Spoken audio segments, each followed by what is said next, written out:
OK, we're going to head to speak to Tony Kelly now, a former Coventry City, Stoke City, Bristol City footballer. And he's got his autobiography out, so we're going to be chatting with him. We're going to go to him now, actually. I'm going to say good afternoon. Tony Kelly, how are you? Good afternoon. Hi, Dave. Not too bad, thanks. Good to have you on. Whereabouts are we speaking to you in the UK at the moment, Tony? I'm in North London. Oh, lovely. And I'm not a Spurs fan. So, come on then. We might as well nail you close to the master. Who are you a fan of? Which football team? Strangely enough, having 9 years in the game, but as a young lad, I was a Man United mentor, to be honest with you. Yeah, all right. The Lou Macari, Gordon Hill days, they were my days. So you weren't a Sky Blues fan then? No, I wasn't actually a Coventry fan. Oh, right. So, I mean, were you born in Coventry? Yeah, born and bred in Coventry. Like most Manchester United fans, born outside of Manchester. Yeah, I don't know what it was about Man United, but then 70s, 80s days, it was tremendous. I just fell from them days. Yeah. Did you get any grief for being not being a Coventry fan? No, to be fair, I didn't know. Because I'm from Derby, my brother's a big Liverpool fan, and we give him lots of stick for that. But never mind. Now, so how did you actually start your career in football? How did that all come about? I came back from the age of 9 years old. I had the support of my family, especially my dad. Took me down to the local Sunday League side, Cannon Cockerels in Coventry. Oh, yeah. And they're still going today. That Sunday Minor League's still going today. So that's where I started at Cannon Cockerels at under 9 level. And growing up in that era, with the Brazilian 74 team, etc., that's when I really fell into football and fell in love with football. So that's where it all started. It was a golden era, of course, not far away from the England winning the World Cup back in '66, but then going into the '70s and Brazil, the way they were some of the greatest players we've ever seen. Exactly, And it must have had such an impact on your life at the time. Yeah, it definitely did. I mean, I remember clearly watching various World Cup games, and Revellino stood out for me, Revellino, Giardino. And obviously, going out as a little kid, going onto the park, you want to be Revellino, you want to be Giardino. Yeah. And that's to me, I fell in love with the game, and that's when I said, right, all I want to do is play professional football. Well, lots of us lads, when we were young, wanted to play football, and and for whatever reason, you go off into something else and do something else. But for you, how did your parents take the fact that you wanted to be a footballer? Were they saying, no, you'd best to get a trade behind you, whatever? What were they saying? Well, it was really in terms of when I started secondary school. I think that's when my parents sort of realised that, yes, he wants to be a footballer together with his twin brother. And I've got 6 brothers, and we're a footballing family anyway. Yeah. And I think then at that point, then when I went to secondary school, it was all about, okay, you want to be a footballer, but you've got to concentrate on your academic work as well. And I think that really helped, because it made me realise that going to secondary school, that thousands of kids want to play football. You're not necessarily going to make it, but have something to fall back on. So school-wise, I done quite well at school. And in terms of going to all the matches and under-11s and under-12s, all the school matches and playing for the county, etc., my dad was with me all the way and supported my football right from the start. Do you feel that some footballers today are missing out on education and having something to fall back on, or do you feel that's actually better than it was? It is better, but it still can be even better. I mean, the days when I was an apprentice at Bristol City, it was all about cleaning the terraces, cleaning the boots. You're there for 7 or 8 hours, full day, and you go home. There wasn't really anything in terms of academic-wise. Yes. But now, a lot of the professional clubs do actually, have classrooms at their academy training grounds. There is a MVQ and coaches and badges and certain things to do. So it has got better, but there's a lot more that can be done at academy level as well. So were you spotted by a scout, or did you have to go and have trials or whatever? How did that work? Well, fortunately for me, I had an older brother, Errington Kelly, who played for Peterborough and Coventry, Bristol City. He was at Bristol Rovers at the time under Bobby Gould, and I was leaving school. Bobby Gould, that takes me back. Yeah. And I was getting ready to leave school at 16. I played for Coventry boys right up to under 16s. And to be honest with you, I was a little bit disappointed that I didn't get my apprenticeship with Coventry, having played for Coventry boys from the under 11s through to the under 16s. But for whatever reason, that didn't happen. But my brother arranged a trial, down at Bristol Rovers, and it was strange because I went down Bristol Rovers for the trial with my twin brother. We didn't get offered a contract at Bristol Rovers, but then, strangely enough, Terry Cooper got the job at Bristol City, and I got a trial at Bristol City and got my contract that way. All right, so you'd never played for Coventry then? No, never played for Coventry. My biggest move was when I signed for Stoke City. So obviously there you are playing football, and what's the money like in those days? I know we're talking lots of money nowadays, of course, and stupid amounts of money, really, isn't it? Yeah. What was it like for you then at the age you were? In terms of turning pro, I turned pro in what we call the Championship now, so the old second division. Yeah. Oh, yes. With Stoke, and Alan Ball, God bless him, he plucked me out of non-league football, which obviously I'll always be grateful for. And when I signed the second division, so compared to now, the money's astronomical now. Okay, in terms of living-wise, day to day, yeah, and house prices, etc. Yes, the footballer was on a good wage. In my age at that division, in second and third division, he was on a good wage, on a good salary. But in terms of now, it's just gone through the roof. It's just got, personally, it's got out of hand, to be honest with you. I mean, we've just been hearing this week, haven't we, that, is it 86 million for Bale? I mean, a great footballer, Bale, of course, but it's just unbelievable, isn't it? Yeah, I know. There's always been talk about putting caps on wages and all that, but there's freedom of trade and you can earn what you want, etc. So at the end of the day, the football is more of a business. There's a lot of corporate stuff going on. It's more of a business. So the money is out there. If that's what the market says, that's what the market says. And unfortunately, I was born in a different era. Before we get on to talking about what happened to the money, let's just revel in a bit of the glory, because I don't know if you remember Phil Starbuck, who played for Forest a few years ago. Yeah, I remember Phil Starbuck, yeah. I met him a few years ago, and he was saying that one of his greatest memories was having his debut at Anfield and scoring at the Cop End for Notts Forest. And one of your highlights, it was a last-minute goal at Anfield against Liverpool. Just tell me what that was like. That was an incredible night. I mean, it was... first time I played at Anfield, underdogs going away to Anfield in the League Cup. No one really gave us a prayer. Sitting on the bench, 2-1 down. Obviously, you dream of hoping coming on and, the scripture's written. Yeah. Unfortunately for me, I got the call from Lou Macari, warm-up. Got on, and I think within 5 minutes, there's a ball played through, and sadly, the lad that made the mistake is no longer with us, Gary Ablett, so God bless his soul. Yeah. And he made a mistake, and I was in. And then scoring that goal, we had about 6,500 fans behind the goal. As you know, Stoke fans are fanatical. They go everywhere. Yes, they are, yeah. So we had a great turnout, an absolutely superb turnout that night. And I was in dreamland. And the mad thing about that night is that I remember watching the interview on ITV, and Elton Wellesby was explaining that Lou Macari, made me run around the pitch, even though I've just scored the equaliser at Anfield, and made me run around the pitch after the game. But that was his way, Lou Macari, great manager, very, very on the fitness side of things, which is important in football anyway. So, but it was a great night, and we got back to Stoke that night, and obviously Stoke was buzzing, the clubs were buzzing, all my family and friends were there, and it was a hell of a party. Now, obviously, you're living the high life. You're playing well. You've got lots of money coming in. It's a great life. It's you're doing what you've always wanted to be a professional footballer. Yeah. Where does it start to go wrong for you then? Well, it started even before. To be honest with you, it started even before I became a professional footballer. 18 years old, moving to London, and started out really on the serious side of football, semi-professional, playing for Dulwich Hamlet. That's when I started to have a little dabble in the old bookers, the old Mecca bookers as it was called then. Yes.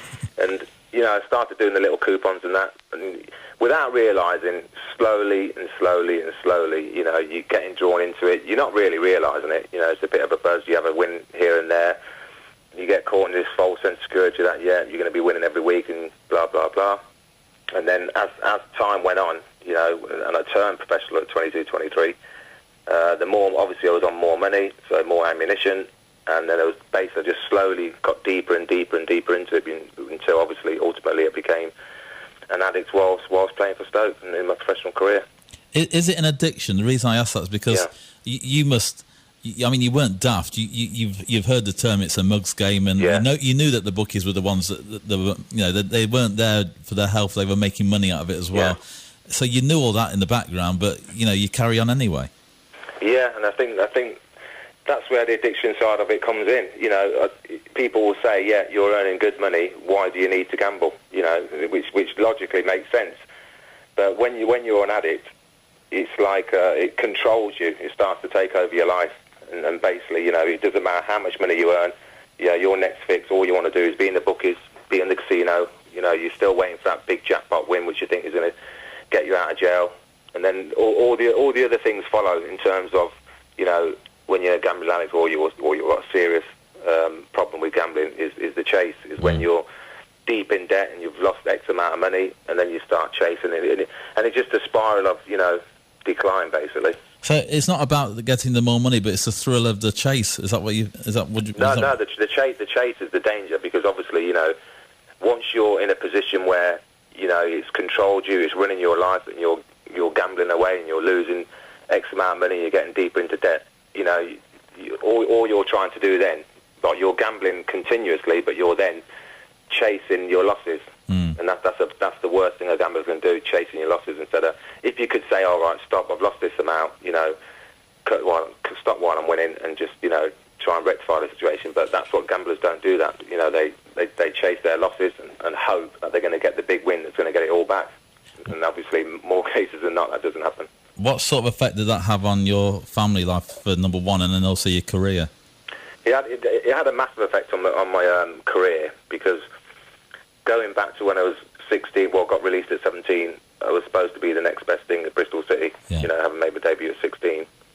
And then moving into the Championship with Stoke, having the first 18 months were really good, and there was games where I was playing out my skin, and I was thinking, could be a move to the first division. But then once I got deep into the gambling, then mentally, physically, it started to affect me in a major way, because basically I'll be going onto the pitch, you know, with not really focusing on the game, you know, because you're stressed. Mentally, you're thinking, you know, has my accumulator come in today? Will I get that win that's going to pay the mortgage next month? So mentally, you're not focused on what you're doing. So then that coincides with a dip in form. I was out of the team for various periods. So, you know, it's a massive effect on my playing career. My family, which is important to me, because my family never really knew the extent of my gambling addiction, especially my partner, who I was with for like 25 years on and off. She never really knew, you know, the extent of it. Obviously, you hide it, you're in denial, and I think relationship-wise, that suffered a lot. You know, partly, which is the reason why we're not together today. But yeah, I suffered a lot with my partner. And was there nobody that you could speak to? Did your manager know what the situation was? Was there nobody that could come alongside you and you could get some help at that time? I think during the time, the height of my addiction, I was completely in denial. There probably were people out there that were helping. I mean, my family were telling me, you know, quite a lot, you know, you got to be careful with your money, you know, your football's not going to last forever, you got to watch this gambler, especially with mum and dad.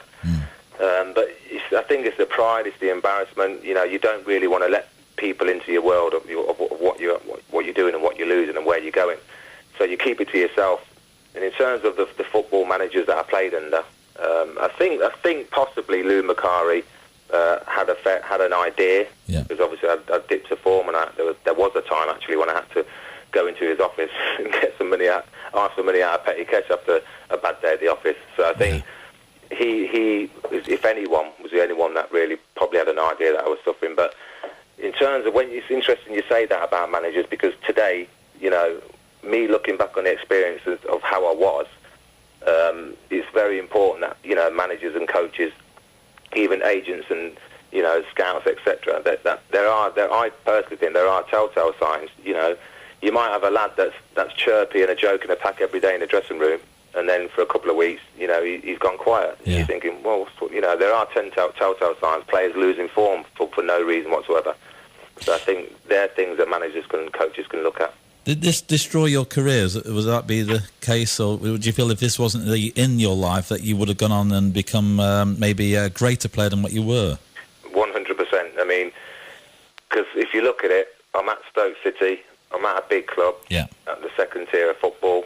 I spent 3.5 years at Stoke, but even when I left Stoke at 26, 27, I'm still at my peak. Yes. But rather than going, you know, same division or higher division, you know, which I thought my talent warranted, you know, I'm going down, you know, so obviously there's a reason for that. So where did you go to after Stoke then? I signed for Bury Bury Football Club for 2 years after that, and then from Bury Football Club another 2 years at Leyton Orient. So instead of, staying at a high level, I'm actually dropping down a division, when really, with my talent, in my opinion, that I should be moving forward. So you went to Sweden for a while as well. Where did that come in? I started Sweden when the year before I turned pro at Stoke. Right. I got a contract out in Sweden. That was brilliant because it was obviously full-time training, sort of taste of being a pro. Had a great time, great people, great country, and it made me a better player. And I think when I came back, that's when all the scouts and the offers came in. And there's disappointments in terms of where I could have went instead of Stoke, but it didn't work out. So after Stoke, you go to Bury and Leyton Orient, and when does your career come to an end? Do you actually finish your career having beaten gambling, or was it still part of your life at the time? It was still part of my life when I finished Leyton Orient. I went to Falkirk just for a month's loan, and then I returned. Funny enough, I went full circle and returned straight back to where it started at St Albans City, which is where I got signed from in the first place by Stoke. So I went back to St Albans to finish off 2 years in non-league and with Harlow Town. And at that time, then I'm 32, 33. Yes, and I'm still gambling. But by this time, obviously, I've accumulated a huge amount of debt. So we've only got a few minutes left. I mean, it's a fascinating story, and people can get the book, of course. For those that listen today, you can get the book and on Amazon. We'll talk about that in a moment. How did you overcome the gambling, if you don't mind me asking quickly? Yeah, I think there's two issues real how I overcame it. One, I did actually get some counselling when I was about 37, 38, intense counselling, which really helped. Gave me a new perspective, gave me belief that there's light at the end of the tunnel. Yeah.